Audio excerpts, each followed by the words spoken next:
নমস্কার বন্ধুরা, আমি প্রিয়াঙ্কা। আমার চ্যানেলে নিয়ে এসেছি আজকে একটা নতুন ধরনের veg muffin recipe, gulkand flavoured muffin.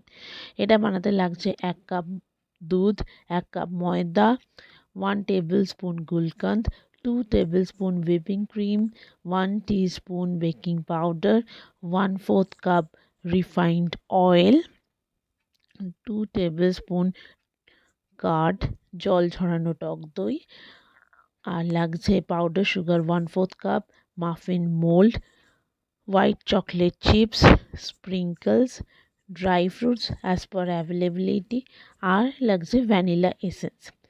একটা পাত্রে আমি টক দই, দুধ আর ময়দাটাকে একসাথে ব্লেন্ড করে নিচ্ছি। তার মধ্যে পাউডার সুগারটাও দিয়ে দিলাম, দিয়ে আবারও সব কিছু মিক্স করে নিলাম। এর মধ্যে আমি 1 টেবিলস্পুন গুলকান্দ অ্যাড করে আবার ব্লেন্ড করে নিচ্ছি। আমাকে খেয়াল রাখতে হবে সুগারের কন্টেন্ট যেন বেশি না হয়ে যায়। এর মধ্যে রিফাইন্ড অয়েল দিয়ে দিলাম। আমার মাইক্রোওয়েভটা 5 মিনিটসের জন্য 180 ডিগ্রিতে প্রিহিট করতে দিলাম। দিয়ে এই মিক্সচারের মধ্যে সব ড্রাই ফ্রুটসগুলো একে একে দিয়ে আবারও ব্লেন্ড করে নিলাম।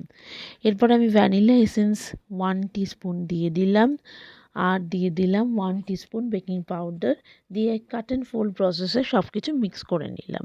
আমার মাফিন মোল্ডগুলো অয়েল ব্রাশ করে তার মধ্যে আমি মিক্সচারটা দিয়ে দিলাম এবং মাইক্রোওয়েভে আমি এটা 180 ডিগ্রিতে 10 মিনিটস কনভেকশন মোডে আমি বেক করব। ইতিমধ্যে অন্য একটা পাত্রে আমি 2 টেবিলস্পুন হুইপিং ক্রিম নিয়ে সেটাকে ভালো করে হুইস্ক করে নিয়েছি। তার মধ্যে দিয়ে দিচ্ছি আমি চকলেট সস, নিয়ে আবারও হুইস্ক করে নিলাম। এরপর স্প্রিঙ্কলসগুলো ছড়িয়ে দিচ্ছি। আমার মাফিনগুলো একদম রেডি। ওগুলোকে বাইরে এনে আমি তার উপর চকলেট সস আর হুইপিং ক্রিমের মিক্সচারটা ছড়িয়ে, স্প্রিঙ্কলস ছড়িয়ে পরিবেশন করলাম। কেমন লাগলো ভিডিওটা কমেন্টের মাধ্যমে জানাবেন এবং ভালো লাগলে লাইক করবেন।